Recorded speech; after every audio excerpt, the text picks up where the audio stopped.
Hi, welcome back to West Brom Fan TV. This is the West Brom German versus QPR preview for Friday night's game. Dave's back, and Hello again.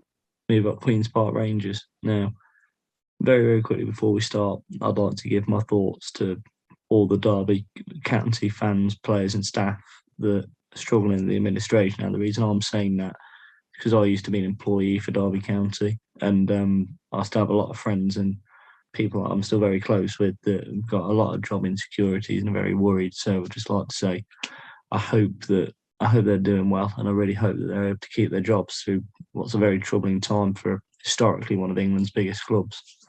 Oh yeah. Um, On to the preview.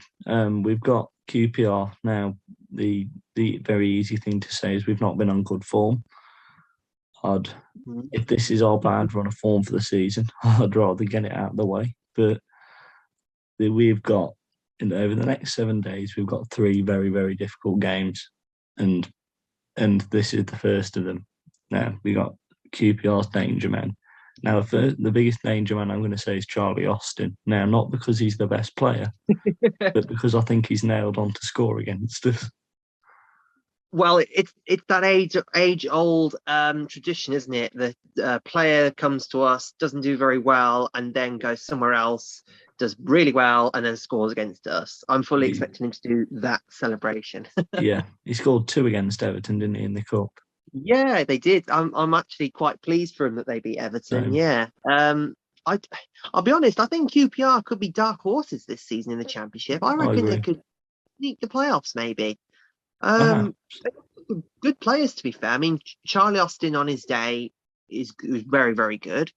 Elias Chair, Lyndon Dykes. They're a the solid team, so the they thing could do was really well this season. I completely agree. I think the thing was with Charlie Austin when he played for us was that if Charlie Austin had kept his fitness up and, more importantly, had his attitude in check, he could have done a lot better. But Charlie Austin, a lot of fans, he was pivotal in our promotion season. He buried Yeah, penalties and he scored goals that wouldn't have gone up without. But he was he's confident. Yeah, he knows where the goal is, whether he's fitness or not. Charlie Austin's a natural goal scorer, and we've got to be careful on that. oh, We absolutely. You know a bit more than me. Who else do they have? That's I know they've got that defender that's pretty good, but other than that, I don't really know. Well, again, they've got another danger man in Lyndon Dykes up front, and an up and comer on the wing, Elias Chair. These are the ones who I've mentioned so far. I'm not too sure on any others. They're a very dangerous team. I think they could be this season, as proven on Wednesday night when they beat Everton in the cup. And Everton Um, put a good side out as well. they did, yeah, they did. It wasn't too bad. Um, yeah, I mean it's going to be a difficult one. This, I mean again, like you say, the run of form we've been on isn't good. It's not catastrophic. I won't No, go that far because it is. We are still undefeated, but the football they're playing is not pretty and it's no. not effective. And what I So will that's say is the problem. Preston. What I will say is Preston was the worst one so far, in my opinion. Um, yeah, it was frustrating. I think is the best Did, word to use about Preston. No, the goal was for us was good. Obviously, there's still tactical awareness. When balls coming into the box from Darnell Throwlong, as I like to call him now. Um, I like but that, to be again, fair. it was a little bit disappointing at the end when Hugel, had that brilliant chance and he literally just passed it to the Well, keeper. It really frustrating, but I think we can put things right. I keep saying we're going to put things right, but I do think this is where we'll do it. I mean, uh, historically, we've had some good results against QPR, haven't we? yeah. I think the thing is with Albion as well. I think I've campaigned to keep Robson Carney throughout the summer. I think he should have had a new deal. I think he's the sort of player that should have had that. It's a very contradicting subject that Carney wants, Yeah. and I think he would have benefited Val's system. But on the Mm, thing is with Albion, like against Millwall and against Millwall and Derby, we created a lot of chances. We just didn't have a goal score against Preston. we didn't really create any chances. We got the long throw, but other than that, and right at the end, like I said with Hugo, we didn't, neither side really threatened once. It was just a tame game. But historically in the Championship, West Brom always seem to do better against teams that are on good runs of form. We seem to be the ones that knock them off form, and teams and the poor teams seem to be the ones that knock us off form. I'll give you that, actually. That's true. Very true. The one I'll always go back to is February 2020 on the Village, when we beat Millwall, Reading, drew to Forest, beat Bristol, beat Preston, then lost at home to Wigan. That's always the example I'll recall back to. And I do think that was in part for me calling them a tin pot club in the preview, yeah, which I totally take back now. Yeah, I do. I get your point. Yeah, it's a thing in the Championship that sometimes teams bring surprises, and I mean, in a way, you can say that teams like, Derby, we should have absolutely buried, if I'm being honest. Should have put 6 past them. Yeah, and we could have, if we'd have played maybe 10% better against Preston, we could have beat them 1-2-0. So, it's just finding that second gear, but I'll be honest, I think, again, Valérien Ismaël is the sort of manager who won't have this, lingering. I think he'll find a solution. I agree. And go on. I'll carry on what you say. I think the players as well, they're going to tap into it. They're going to know, straight away that they're not doing enough. And I think he'll be a great person to sort of point out, look, you need to do this, you need to do this, you need to do this. So, and I think the players, can tap into that mentality kind of thing.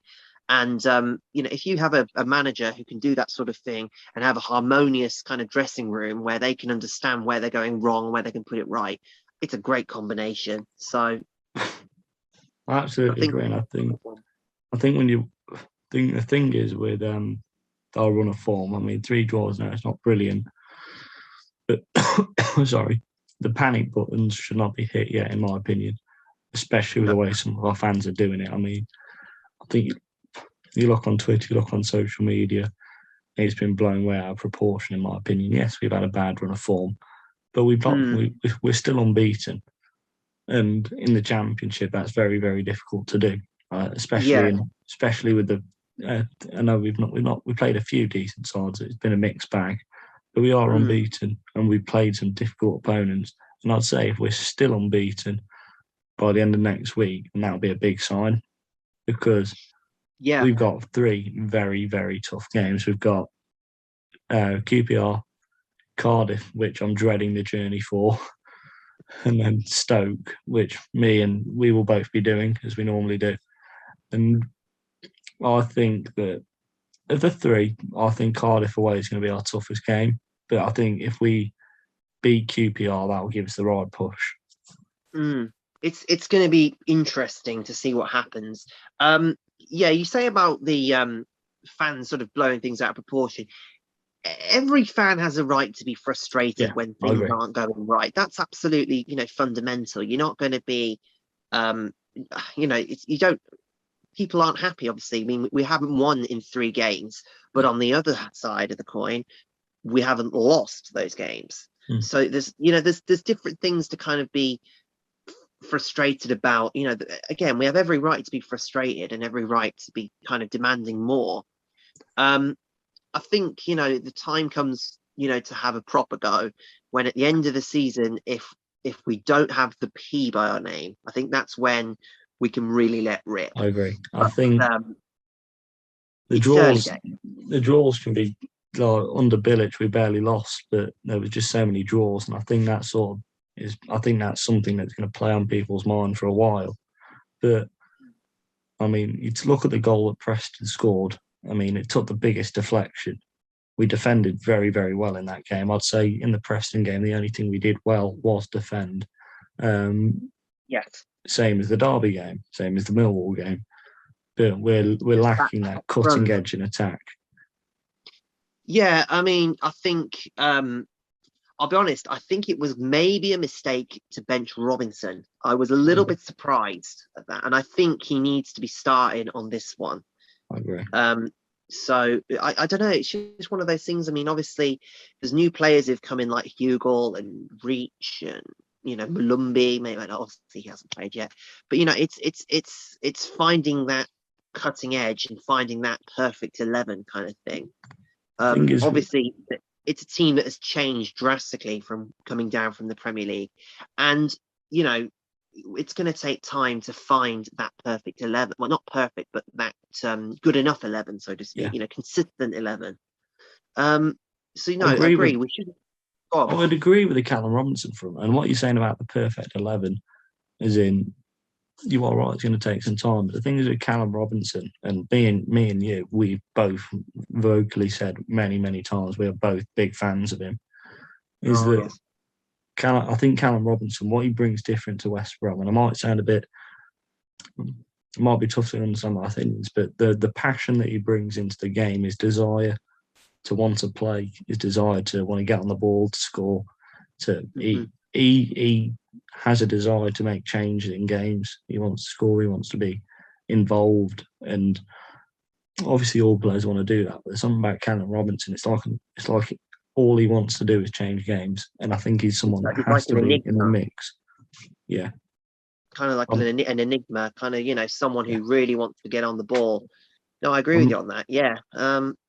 I don't know. I just think this game. I think maybe I think he needs to start because Hugel did not have a good game. If I'm being no, honest. Maybe he needs more time, but it's up to the manager at the end of the day. and It's his choice. So like you said as hopefully well, he'll get it right. QPR have got some fast defenders. That's why they've been dangerous. They got Rob Dickey. They got the other centre. QPR Yes. have some fast defenders, and Hugel, he's a decent player, but he's not that quick. Robinson is. So I think that the front three particularly has to be Grady, Robinson, and then either Grant or Phillips.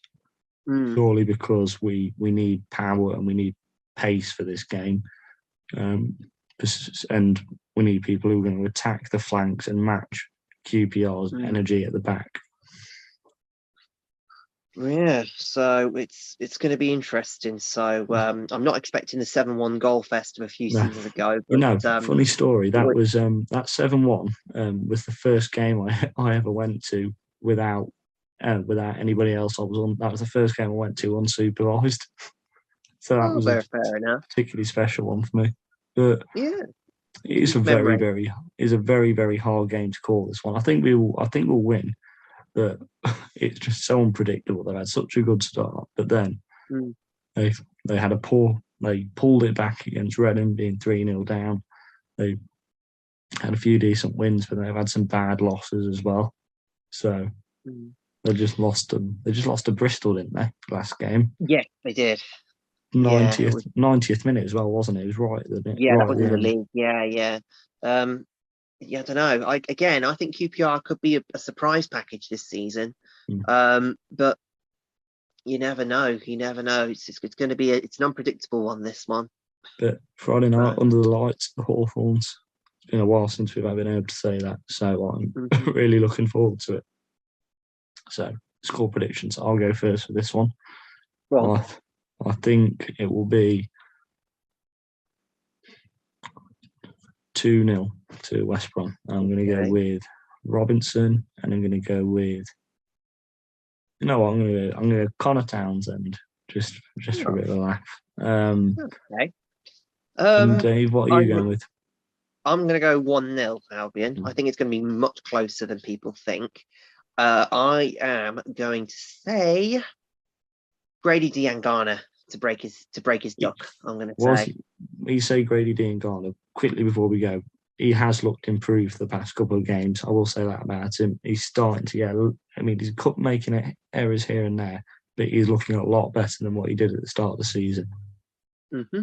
He is looking really well. I did predict at the beginning of the season that he could be one of the stars of the championship this Yeah, season. he, And I think it's just starting to show, but we just need someone to get on the end of his crosses and the end of his, absolutely. wizardry. So Yeah, but I'm looking forward to it because we all know what Grady's capable of. He showed it. So why we paid 18 million pounds. I mean, he's had an injury hit career since he signed that 5-year deal.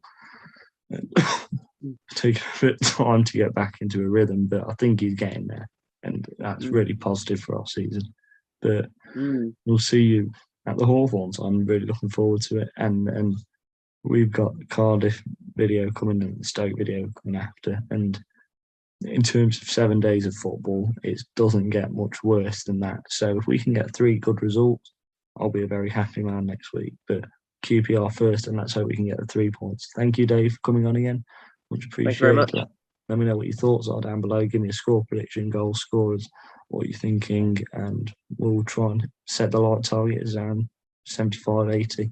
So have a good day all. See you soon. See you soon, Dave. Have a great one. See you later. Thank you. Bye-bye. Bye.